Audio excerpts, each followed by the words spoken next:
Welcome everybody. Thank you so much for joining this webinar. Good afternoon, and I wanted to thank you all for, it's a very difficult time at the moment, and I know that webinars like this are amazingly important to businesses, which is why we're putting this forward. And we're very happy to be hosting this session presented by the Victorian Small Business Commissioner, Ms. Judy O'Connell. Judy commenced as the Commissioner in December in 2016. She, along with her staff at VSBC, advocate on issues that affect small businesses and help them to understand their rights and responsibilities. The Commission has spent months advocating for small business across Melbourne affected by this unprecedented pandemic, including our very own businesses in Stonnington, and in particular the Glenferrie Road businesses in Malvern, which have been really positively received. The support that they've received has been so wonderful, and they've been really excited by the assistance and the support, because it can be quite tricky. Just some quick housekeeping if I can. Please keep your microphones on mute. Please turn your camera off if you can. Please be aware that we are recording this session, and questions are very welcome. Please use the chat function to pose your questions to Judy, and we will come to them at the end of the presentation. Council and VSBC hope that this seminar will provide some much needed information to assist you with your rent negotiations. I'll hand over to Judy now, and we thank you so much for your participation. Okay, thanks very much for that, Dilek, and thank you all for attending. I know it's a really tough time for all small businesses in Victoria at the moment, and my heart goes out to all of you. And hopefully, the talk I'm going to give this afternoon will give you a lot of information, particularly about rent relief for us. As Dilek said, we are going to take, I'd suggest, Dilek, that when we get to the question and answers, we switch off the recording, because I do know from previous that some people like to talk about their own personal experiences, and it's probably not appropriate to be recording there. And I would like to be able to take as many questions as I can. We go on, I would like to acknowledge the traditional owners on the lands on which we are all today, and pay my respects to elders past, present and emerging. Now I'm going to share my screen because I have got a PowerPoint presentation, and we will just bear with me while I get this up and running. So Dilek, just give me a thumbs up if we can all see that properly now. Excellent, thank you. All right, so as Dilek said, the Small Business Commission is an independent government agency, and really we're here to advocate on issues that affect a large number of small businesses, and to also, we have a alternate dispute resolution service as well, which I'll talk about mostly today. But just around the advocating, we've advocated on things like payment terms to make sure small businesses are paid within 30 days. We believe all businesses should pay you within 30 days. And government too, and it's good to see the Victorian government are paying within 10 days during COVID. We don't have a definition of a small business, so if someone feels they're small and needs our services, then they should come to us. So in terms of our dispute resolution services, any small business that has a dispute with another business or a government agency can come to us, and we will try and resolve it for you. It really keeps it out of the court system, acknowledging that you perhaps haven't got the access that large business have to legal services. So last year we helped over 1,400 small businesses, 14,000 small businesses with inquiries that they might have had. We had 2,600 small businesses lodge their disputes against other businesses or government agencies. And in about what the process is that we go through is that in the first instance, if you have a dispute, and it might be, you've purchased a franchise and they've promised a certain amount of referrals and it hasn't eventuated, or the landlord won't fix the leaky roof, then you can lodge that dispute application with us. Our dispute officers will talk to both parties, and then in about 38% of the cases that will be resolved. So we're able to resolve the dispute without it costing either party anything. It has to go to mediation. Pre-COVID, it was costing $195 per party, which heavily subsidised by the Victorian government. And last year we held 630 of those mediations. And of those cases that went to mediation, we had an 81% success rate. So it's really worthwhile coming to us. We find a lot of businesses either wear a dispute, so they wear the cost, and it can be in the thousands of dollars that you have got a dispute, and don't worry about it, or some pay very hefty legal fees when, in the first instance they could have come to us. Quite often the small business will engage a lawyer, and that lawyer will come along to the mediation as well. At the moment, and I'm going to talk mainly at the moment about what's been happening since the end of March. So that's sort of when we sort of started with the COVID pandemic.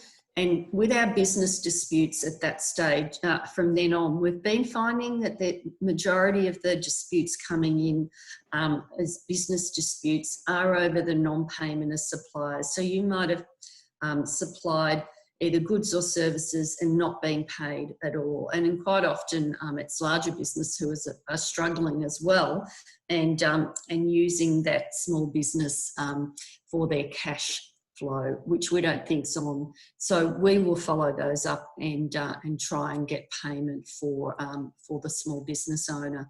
We've also had disputes about undelivered goods and services. So an example of that was a company who had paid up front for masks, and 2.5 months later was still waiting for those masks, and we got their money back for them. And also the quality of goods and services. Now this just isn't related to COVID, but it is one of the ones we're finding during this time. And an example of a case there was somebody wanted 30 chairs reupholstered, and 10 of them came back looking great. And the other 20 were a bit dodgy. So once our office got involved, we were able to make sure those other 20 chairs were reupholstered free of charge. So they're the sort of disputes that we're getting with our business disputes. But I wanted to spend most of the day, or most of our time, talking about the Commercial Tenancy Relief Scheme, which is what the majority of our dispute applications are about, which is rent relief. So as you know, the Victorian government introduced the Commercial Tenancy Relief Scheme because of coronavirus. It relates to commercial tenants, so both retail and commercial. And what it is that there's a 6-month moratorium on evictions, so the landlord cannot evict the tenant for not paying rent if the small medium enterprise is following the guidelines. They also can't have a rent increase either. And what we're trying to do is get landlords and tenants to negotiate between themselves.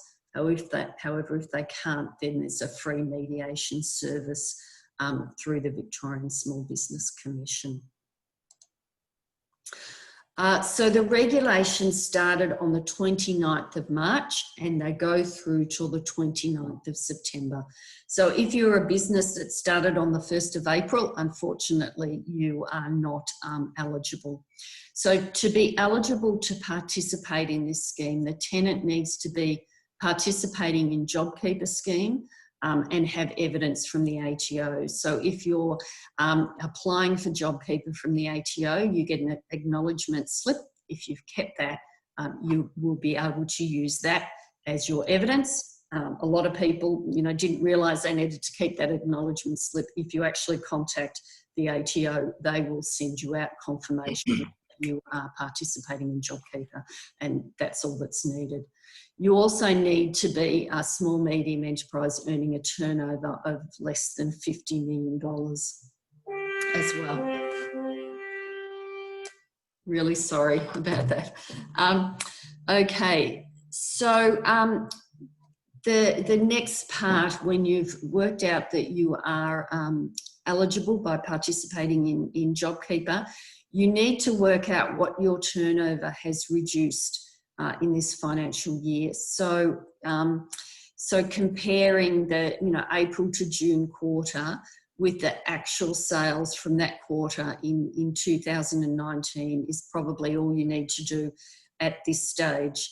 And the way that you provide evidence from that should be minimal. It's just about your turnover. We've been hearing that landlords have requested, 3 years profit and loss and balance sheet. You don't need to provide that information. It's just about your turnover.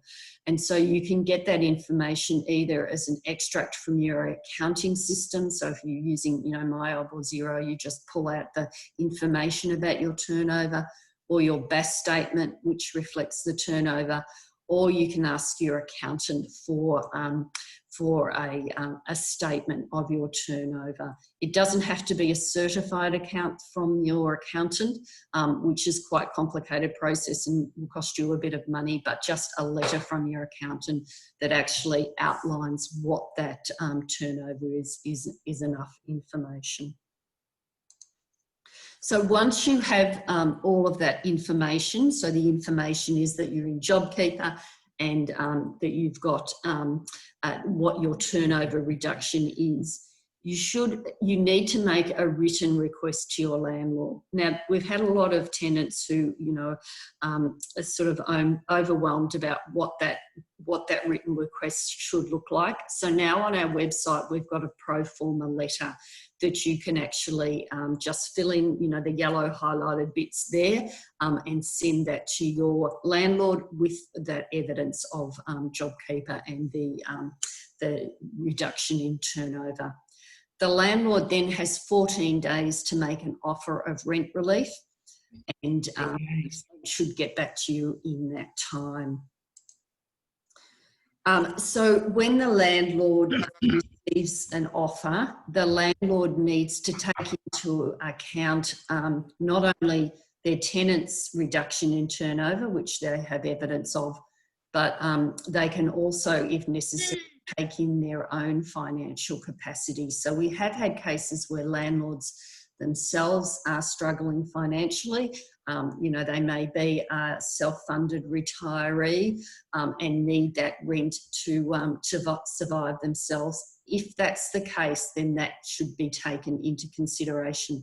If that's taken into consideration, though, the landlord needs to provide evidence themselves that they have had a reduction.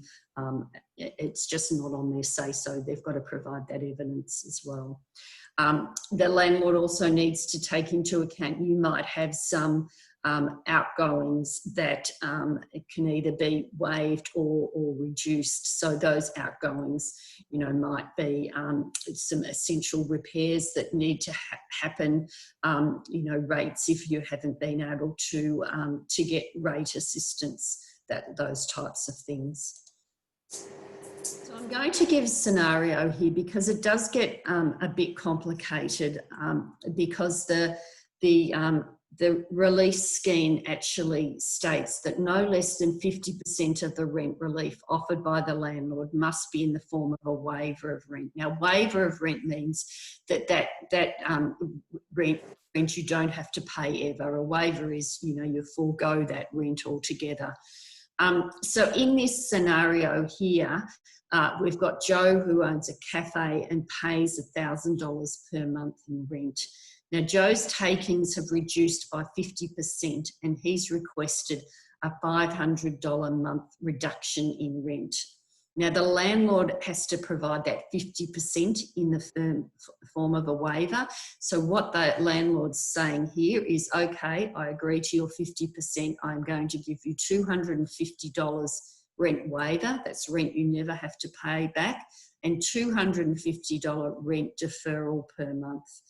And if that negotiation is agreed for, say, 4 months, that would mean that at the end of the time there would be $1,000 that the tenant has to pay back that $250 rent referral times 4, $1,000. So at the end of the period, the tenant would, Joe, would have to pay his $1,000 a month plus that $1,000 extra that he's deferred. That $1,000 deferred can be a payment plan up to 24 months. So they've got 2 years to repay that. So it could be $100 extra a week, or it could be, you know, $50 extra a week, or whatever is negotiated. And they both sign that and agree to it, make sure it's in writing. And then that's all you have to do. And the Small Business Commission doesn't have to get involved at all. You've made an agreement and you just move forward paying that rent. If, of course, you're struggling and you can't even pay that rent, and you find that the takings are not now, 2 months into it, they're not 50%, they're actually, 80% or 100%, you can go back to the landlord then and say, I need extra support. But if it's all still tracking okay and you're at 50%, you just go on paying that rent. So scenario 2 is Fred, who owns a fish shop, and he's paying also $1,000 a month in rent. Fred takes the reduction, has taken 50% as well, and he's requested a $500 reduction in rent. The landlord it takes into account her own financial capacity, and she's struggling. She's a self-funded retiree. And so she suggested only $125 rent waiver and $125 rent deferral a month. Now, Fred disagrees with this. There's no way he can pay that.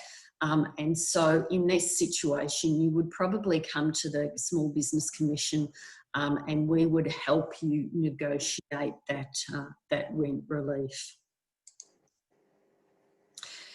So as I said, if you have tried with your landlord, you've sent them a letter, you've tried negotiating, you're too far apart, you want 80%, the landlord's only prepared to give 30%, and you can't come to an agreement, or there are other circumstances such as the landlord's financial capacity, we recommend that you come to lodge a dispute with us, and the link there is to where you would lodge a dispute application.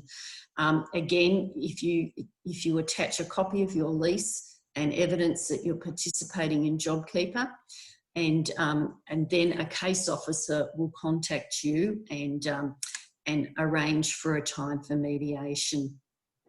Now, our mediations are conducted remotely by an independent mediator, and what happens there is that the mediator will sit both parties down and actually talk through. I'm having a Zoom meeting on the side.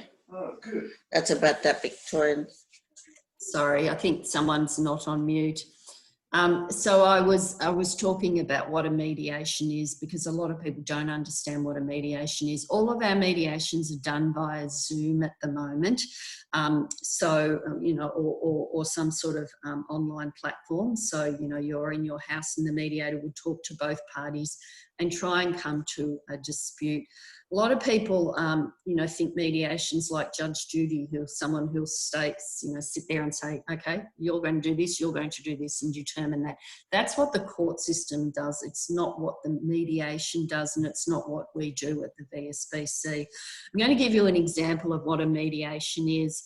So it's called the Orange Story. So this father's sitting down watching the footy, and all of a sudden he hears his two sons screaming, I want the orange. No, I want the orange. No, it's my orange. I got it first. So he goes up and he grabs the orange and gets a knife and cuts it in half, and gives half to one son and gives half to the other son, and thinks, God, now I can go and watch the footy.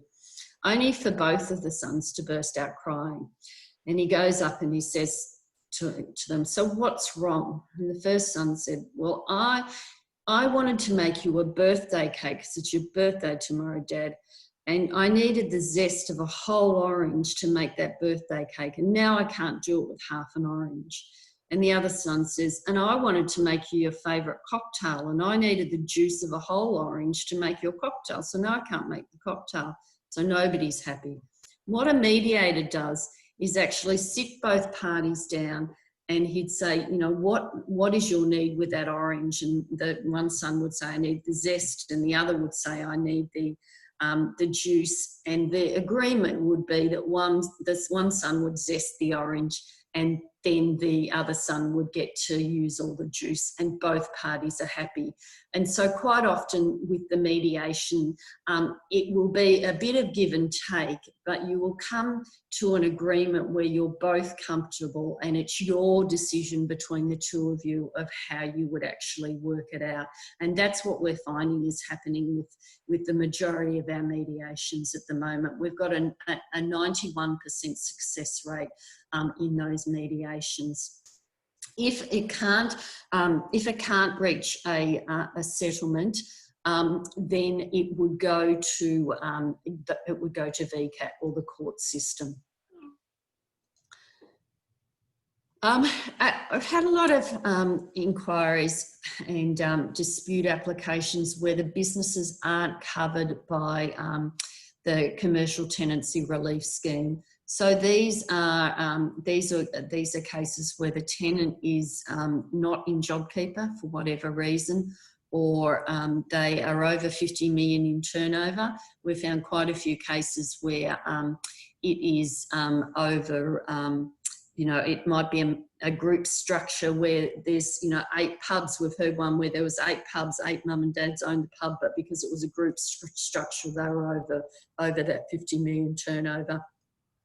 In those cases, we are still offering dispute resolution to help you. So there was a National Cabinet Mandatory Code of Conduct that was endorsed by the federal government, and it should be used as a guide for both landlords and tenants, regardless of the Commercial Tenancy Relief Scheme. And we have found that when we bring the parties together who aren't covered by the scheme, that the mediator will sort of remind the parties of the genuine hardship that has occurred for the tenant. And quite often we are able to negotiate rent relief in this situation. I guess in a lot of instances, you know, in this environment, if the landlord has got a really good tenant, it's been working for quite a while, they are probably better off to keep the tenant at the moment than lose the tenant and actually have a vacant shop. So what happens if the tenant doesn't pay rent? Well, I'm sorry, I've just got a croaky voice, so I'm just going to have a sip of my tea. As I said, the tenant actually has to follow the process. So if we have, in about 43% of the cases that we've had come to the VSBC, it's where the landlord has lodged the application saying the tenant's just not paying rent, and I don't know what to do about it. A tenant can't not pay rent. They actually do have to do something. They do have to follow this process, and if they follow this process, then they can't be evicted. However, if a tenant just doesn't follow the process and doesn't pay rent, then they can still be evicted, and we have had cases that will go to VCAT and they probably will be evicted. So we're urging all those small business owners who, you know, are in, you know, dire financial situations to come to us and try and negotiate rent relief or you know, and try and follow the process, so at least you can keep those premises until this is over. She said they can be evicted. I'm not going to talk about that one because it's not really. And this is the same. I get asked all the time, can a tenant be evicted? No, the tenant cannot be evicted if they follow the process, if they're eligible for rent relief and they actually contact the landlord and try and negotiate rent relief. And if the landlord does evict them, then I can issue a fine, and it's about $3,300 fine. So it's quite a substantial fine, and I've been very pleased because we have not heard of a tenant being evicted during this pandemic so far. So landlords are following the procedure as well. So if you are in this situation and the landlord does try to enter the premises or evict you, I would recommend contacting us as soon as possible. Can the rent be increased? No. So if you're an eligible lease and you have followed the process, then during the period of the 29th of March to the 29th of September, you can't have your rent increased. During, for a lot of tenants, I think the 1st of July is sort of when the rent goes up every year. So that should not have happened this year, and you don't have to pay any rent increase until after the period, and that, and then it can be negotiated after that. So a bit about what we've found so far. We've had, nearly 800 inquiries, and that's people who ring us up and advise them of the situation. A lot of times we'll talk you through what process you should be doing and how you should be following it, and whether you actually need to lodge an application with us. We've had 1,500 applications lodged with the Commercial Tenancy Relief Scheme, and we've had 103 where the tenant was ineligible for the scheme, but they still needed our help to try and negotiate rent relief with the landlord. We've finalised 560 of those cases, and as I said before, over half of them are resolved before mediation. So once we get involved, we will contact either the other party. So if it's the tenant that's lodged it, we'll contact the landlord, and normally they will, in over half the cases, they've negotiated rent relief based on that. We have had 219 cases go to mediation, and overall we've got a 91% success rate. So the vast majority of these are being resolved, and rent relief is provided to the tenant when we get involved. And the time taken is around 5.5 weeks if it's resolved before mediation, and then up to 7 weeks if it needs to go to mediation. In the meantime, what we're saying is that a tenant should pay what they can of that rent until the process is finalised. We've also, for those of you where English may not be your first language, we have got fact sheets on our website in simplified Chinese, Arabic and Vietnamese as well for you to use. And if anyone needs an interpreter when they are coming to mediation, we offer that service free of charge as well. You probably know, there's a lot of government support out there at the moment, and the Business Support Fund is available up until the 14th of September and is $10,000 at the moment. There's a fair bit of support in terms of, I'm sure the council are providing support. I know the energy regulators now are offering deferral of all energy payments in your utilities at the moment if you ask for it. And so what I suggest to you, if you are having financial difficulties, to get as much of that help as you can and to defer as much of it as you can, so that you can work on your business at the moment and make sure that you're ready to sort of be ready to open when you can. So I'd suggest you do your research and go to that business.vic.gov.au website, which has got a financial assistant finder tool on there that you can sort of plug in, I'm a sole trader or I'm a company, and it will tell you what sort of help and support is available to you. I'm just going to talk briefly now about looking after your own mental health, because I know as business owners, a lot of you are looking after your business. You're probably trying to support your family and your staff. And quite often, as the business owner, you're the last person that you think about your own mental health. But the reality is that you need to be on top of your own mental health so you're able to help everybody else, and also to make sure that your business is still continuing. And so we have developed a mental health guide that's on our website, and it will help you identify your stresses and practical steps that you can take.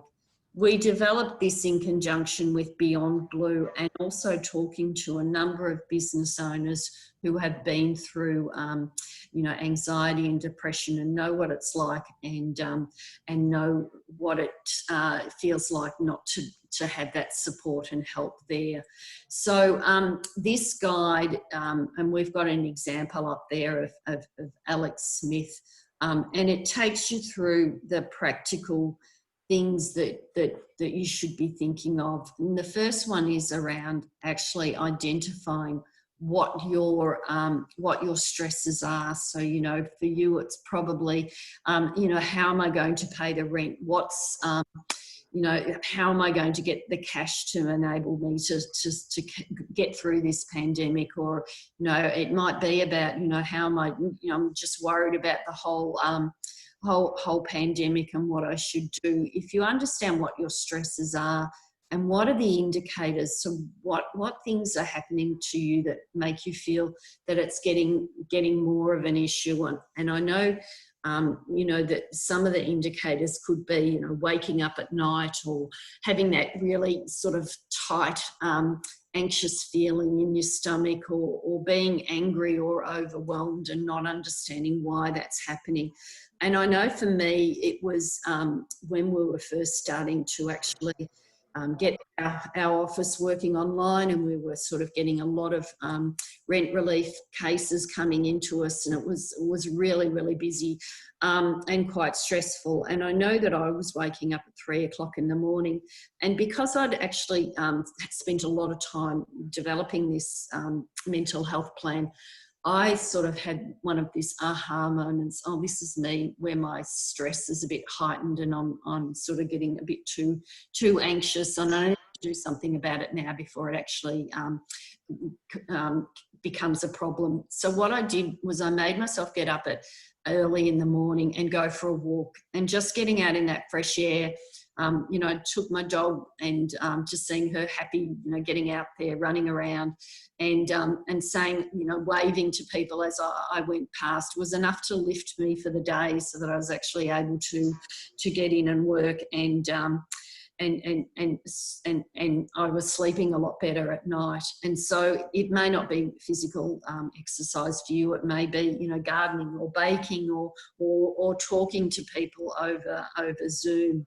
But making sure you do something, and making sure that you're in control. So if it is about rent relief, come and talk to us and do something proactive about it. If it is about cash flow, we've got the small business mentoring service who can provide advice, or your accountant, do something practical to actually understand what you can do, and you will be in a lot better situation.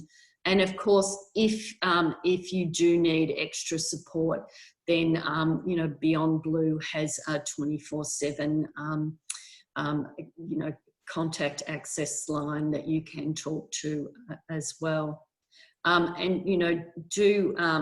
It is a very stressful time for a lot of people. So acknowledging that we are all in this together, and especially the Small Business Commission is really there if you do have any issues or concerns with the rent relief.